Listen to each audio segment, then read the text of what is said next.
Quitter Paris est plus simple quand on peut emporter son travail avec soi, voire carrément toute son entreprise.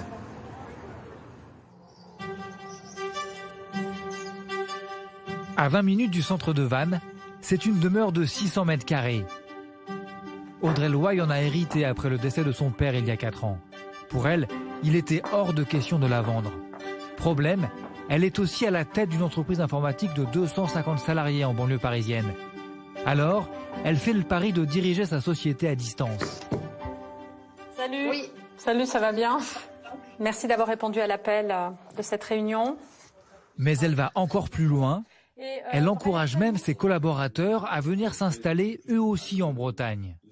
Ça s'est un peu accéléré grâce au Covid, justement. Alors évidemment, moi je voulais absolument m'installer à Vannes puisque c'est mon pays. Et donc j'ai envoyé un message aux collaborateurs en leur disant j'ai une opportunité, qui est prêt à me suivre dans cette nouvelle aventure?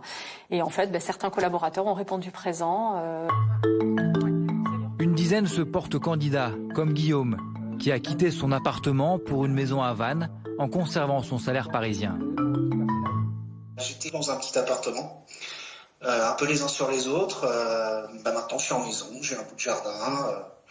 On peut respirer. Ces arrivées ne sont pas sans désagréments, pour elle comme pour les habitants. Audrey le constate depuis qu'elle cherche à ouvrir de nouveaux bureaux pour ses salariés. La municipalité l'a aidée à trouver ses locaux de 550 mètres carrés qu'elle a pu acheter. Mais les travaux ont pris du retard. Ça, vous le connaissez, mais je l'ai ramené. C'est Nuancier. Ah, c'est le parquet, ok, très bien. Le bâtiment a été acheté en mai et les travaux n'ont pas pu commencer parce qu'en fait il y a encore peu d'entreprises capables de nous accompagner sur les travaux et avec l'engouement pour la région, il y a beaucoup de demandes et peu d'offres en termes de sociétés. On devrait avoir 25 personnes en production et aujourd'hui on n'est que 21. On cherche 4 peintres. On cherche aussi un conducteur de travaux, c'est hyper compliqué. Avec l'arrivée des nouveaux habitants et la multiplication des chantiers, Franck Stéphan ne parvient pas encore à répondre à la demande. Est-ce que vous pouvez un peu nous décrire la façon dont, selon vous, la ville a changé? Des bouchons. Beaucoup de bouchons, oui.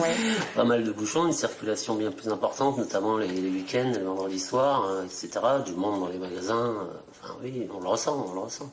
Vous subissez alors? Non, on ne subit pas, pas du tout. Mais disons qu'il y a un temps d'adaptation et on découvre et non, on ne subit pas. Il n'y a aucun problème si ça nous amène beaucoup de marchés nouveaux, etc. C'est plus que positif.